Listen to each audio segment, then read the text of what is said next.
म्हणजे साडी घोटाळा नवीन आता हा प्रकाशात आलेला आहे। कारण साडीला हात घालणारी नराधम आहेत, त्यांचं संरक्षण करता आलं नाही, राज्यामध्ये त्यांच्या संरक्षणाची हमी देता येत नाही। परंतु या बीपीएलच्या गरीब महिलांना मात्र मतासाठी लाचारी पत्करून साडी देण्याचा आणि त्यातून मतं मिळवण्याचा हा सगळा प्रयत्न दिसतो आहे। कारण राज्यामध्ये तरुणीवर, महिलावर इतक्या मोठ्या प्रमाणात अत्याचारामध्ये वाढ झाली। गावगुंडाचा आणि रोड रोमिओचा हौदोस खुलेआम रस्त्यावर दिसतोय आणि या सगळ्यामध्ये महिला सक्षमीकरण करण्यात हे सरकार अपयशी झालेलं आहे।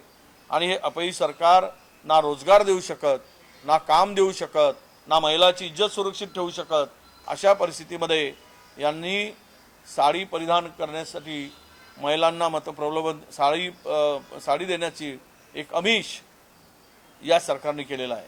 इतका खालच्या पातळीवरचं सरकार महाराष्ट्राच्या निर्मितीपासून पहिल्यांदाच महाराष्ट्रातील जनतेला बघायला मिळतो आहे।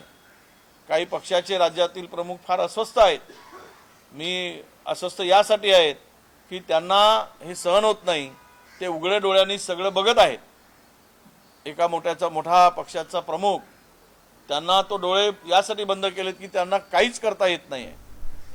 त्यांनी व्यथाही काही ठिकाणी बोलवून दाखवले आहे, त्यांना आवरताही येत नाही आहे, कारण घोडा चौफेर उधळतोय।